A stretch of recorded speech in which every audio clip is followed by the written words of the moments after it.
Hello, thank you for watching this video. This video is on the steps of now that your entity has been set up. How do you verify this entity and what are the steps, one step by step of which you required to do for this entity? The great and the first step obviously is watch this video. And I appreciate you watch the video, and you can go back and forth on this video if you have questions about the steps and to go back, so forth. Uh, and with anything, of course, we have to put in a disclaimer. We are not attorneys, nor uh, or a CPA or accountants. So make sure you see the appropriate professionals uh, for that information. If you have any questions, the Alabama corporate filings, the main purpose is to help set up entities with ease, and and if you have any questions or concerns, we'll connect you with the appropriate professionals. All right, having said that, awesome. Let's move on. So step one obviously is watch this video. Step two, hey, you want to verify that your entity has been set up. And the easy way to do that is just go to in the state of Alabama, just type in Alabama, Secretary of State Business Search. And right here, you click that and it'll take you to this screen. And then you click that and then you type in the name of your entity. And then you will actually see your entity listed. It's that easy. So the goal is with this video is to show you how easy, and you're gonna be like, "Dang, I would, I could have done that." Yes, that's the goal of this process to show you how easy it is. So, step two, verify your entity. Step three, you want to make sure that you pay what's called your privilege taxes. In the state of Alabama, they have the Secretary of State controls the entity, and then the Department of Revenue uh, does the taxes, and you can just Google Alabama privilege tax, and it will take you to the Alabama Department of Revenue screen. And here is the privilege tax frequent question answer.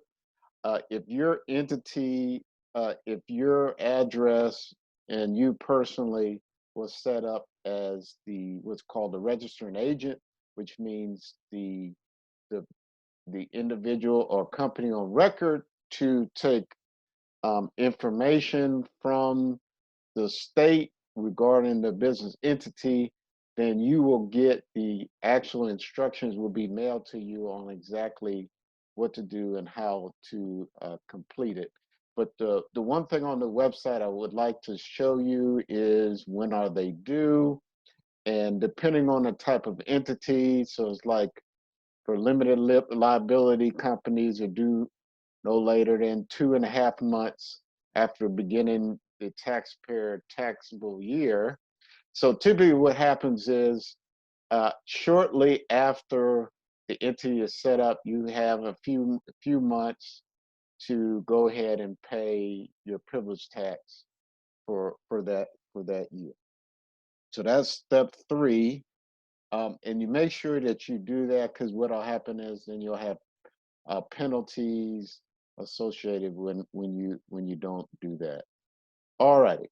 Now, if this is an entity that was been set up, maybe you've been operating as a sole proprietorship, or you or this is a brand new entity, you're going to have to get a tax ID number for the organization. Like I said, if you're a sole proprietorship and the name of your business is just going to transition to the LLC, it's pretty easy to get it done. Here's the IRS website. I'm going to put in a search, EIN, type the EIN there, Florida tax apply, excuse me, apply for a tax ID number, and it's pretty easy. Just step 1, 2, 3, you apply now and you get it. Now, if you have an existing entity already, or you have an existing tax ID number already, and you would like to just change that information, uh, I'm going to give you, all you have to do is just call. I'm going to give you the telephone number. All you have to do is just call. It's best, even though here's the email address, uh, a lot of times it's best to call. And I know a lot of times, depending on the time of the year, you may be on hold for a little while. But this number, which is a different number published, these two different numbers published, are really good numbers where it's solely on business entities. You call that number. Let's say if you're just adding the LLC or limited liability to the name of your sole proprietorship, you could call them and just say, "Hey, um, I gotta correct the information that I have with you all at the secretary. I mean, at the IRS, and I'm just adding the LLC to the name of the company, or we just need to add it to make sure it's corrected." And all you have to do is that, and then get that. Either they'll mail that information to you at the address that's on file, or they'll call, or they'll fax it to you. A lot of times, it's quicker. You're going to give them a fax number to fax it back to you, and it'll be in the form of a typically is an SS4 form, where it will confirm that it has been corrected. You want to make sure that you have verification of it. Like I said, the fastest way is to get them to fax that information to you. So step 4 is to make sure either to establish your tax ID number or update your tax ID number. Oh, great. So step number 5. Step number 5, what you would want to do is establish your uh, tax status. Establish your tax status. And again, we wanted to say we are not accountants or CPAs, but we want to give you the information on how easy it is to do this if you so choose. So one thing I'm going to show, if you have been a sole proprietorship and you want to continue to operate like that with, at ease, you don't want to change anything on how you've been taxed. Um, you typically will get what's called a Schedule C as part on when you file your business information on your regarding your business on your uh, on your personal taxes. So the Schedule C form looks like this, and nothing is really going to be different. We just talked about your tax ID number, your EIN number, and then uh, the name of your business will go up here. Well, you as an individual go here, the name of your business will go with that LLC, and which you'll be ended up being taxed as what's called a in the eyes of the IRS as a disregarded entity. And really, that's it. That's the only thing that's changed. Really, nothing else has really changed. that much differently. But that's pretty much it. So that is step number 5. Determine your tax status. If you have something different that you want to do, we can connect you with a appropriate tax CPA. All right, the last step, and arguably maybe the most important step, you want to make sure that you establish your ownership of the entity. Right now, my focus, LLCs are different than corporations, where the ownership is called member interest, where you're a member of a LLC, where in a corporation you'll have shares, you know. So that's a big difference. So there's 2 documents that we have for you to that you can use uh, to make sure that you establish your ownership or your membership interest.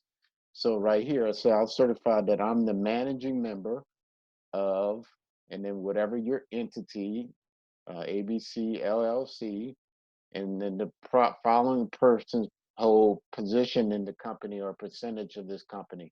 So as the member, if it's just you just go here. If there's maybe a partners and the individuals there, and who's managing um, the organization. Actually, the person who a lot of times you'll see like a ownership, president or a managing director or something of an entity, and that's not the same person that actually operates the entity. It might be some different, but if it's in your case the same person, then your name go here twice, and then as the owner, you put your name here, and then what percentage of the owner, 100%, and then you date it, and then you would sign it, and then there you go. That's it. And then you can, if you want to make this document even stronger, is you can get it notarized uh, by a notary, which can also strengthen the document. The other thing you want to do is you want to have what's called an operating agreement. This is the inner workings of the entity, where the inner workings of the entity that shows um, uh, who does what for the entity. So obviously right here would be the name of your entity will go here. And then all here kind of just spells out, you know, uh, the management and who of the organization. And then you come to the end, you want to date this. Typically, this is dated at the date of when the entity was established. And then you sign it here, your full name here, and then your address to show that those individuals or that individual is the member or members of the entity. And with that, with those 2 documents, that will show who has membership interests of the organization. All righty. Well, the last 2 documents I just want to go over is what documents do you get to confirm besides going online and verifying the entity, what documents do you actually get associated with your entity? And this is documents you want to have that you're going to have to show along with your tax ID with the bank in order to establish your bank account. Now, if you have a sole proprietorship and you're changing over to an LLC, you want to make sure that you have these documents to show uh, the new entity that's been established. So let's show you the two documents that you get. So the first document that you'll get, one of the documents you get is your certificate of formation. And typically what it'll have here is it'll have a sticker here to show that it has been filed along with all the information and when it was what is filed. And that's pretty much it. Typically it's usually just these 2 pages here. The other information that you get is you get what's a document that looks like this. Typically, it's called a name reservation document, but it shows that the name, entity of that name, and it'll have the Alabama state seal on it, and it will look like this. And with those two documents, your tax ID number, you have enough information to, along with, you have enough information, get your bank statement. If you're looking to get a business loan, that kind of stuff, you'll need also your inner working documents, which is those two new documents that I uh, gave you or pointed out to you so you could see. All right. Well, hey, I appreciate you taking the time to watch this video, and thank you and have a great day.